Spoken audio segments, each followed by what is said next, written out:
Ultime élève de Léon Détroit de l'école de Crozant, il a choisi de vivre et de peindre à Presline. Il représente aujourd'hui la tradition du paysagisme de la vallée de la Creuse, Gaston Thierry. Il ouvre avec optimisme le renouveau de la peinture plein-airiste et a contribué à faire revivre l'école de peinture de Crozant en Creuse à partir de 1940.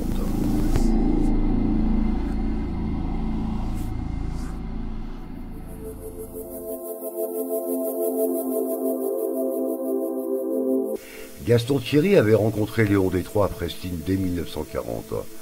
Le vieux maître de la Creuse n'eut pas besoin de beaucoup d'arguments pour le convaincre de la qualité de vie d'un peintre paysagiste creusois.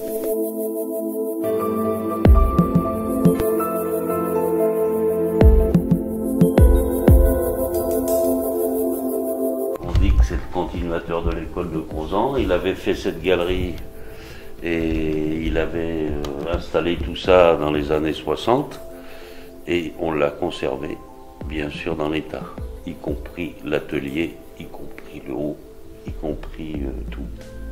Grâce à un travail acharné porté par la certitude que le paysagisme creusois ne saurait mourir, les vues de Presline de Gaston Thierry exposées à Paris pour la première fois en 1962 obtiennent un franc succès.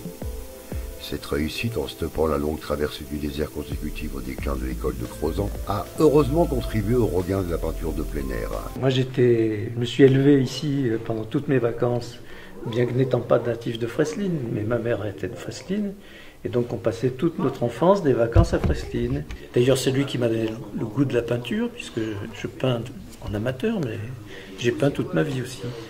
Et quand il est décédé, j'ai vraiment regretté qu'on ne lui ait pas rendu plus d'hommage par rapport à son travail, par rapport à ce qu'il a été en tant qu'homme et en tant que peintre.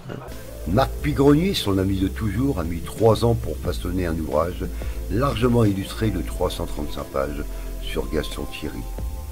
Un travail colossal qui n'a pas été de tout repos. Donc je me suis dit, avec l'accord de la famille évidemment, je me suis dit, moi je vais faire un bouquin.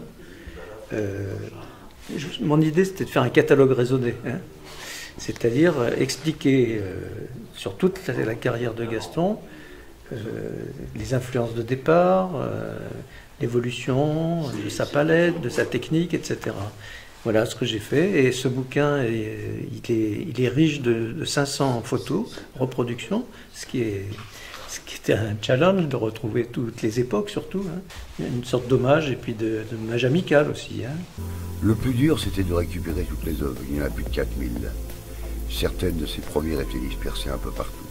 Le plus long, c'est d'abord faire des choix, et puis après, parce que la carrière de Gaston, je la connaissais évidemment, mais quand j'ai voulu l'illustrer, après c'est la pêche aux photos de ses œuvres. Il a fallu rechercher un peu partout, parce qu'elles sont, évidemment, il y en a un peu partout. 4000 toiles dans sa vie, hein, c'est énorme. Plusieurs centaines au Japon, aux États-Unis, un peu partout, puis dans les collections publiques aussi. Hein. Marc Pigronier s'est lié avec la famille de Gaston Thierry. J'étais un peu comme l'enfant adoptif. Hein.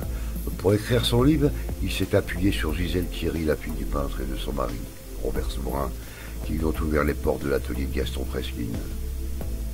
Je ne savais pas qu'il était croyant, surtout à la fin de sa vie. Et quand il jette un regard sur son livre, Marc est satisfait d'avoir réussi à répondre à ses propres attentes pour rendre hommage au peintre.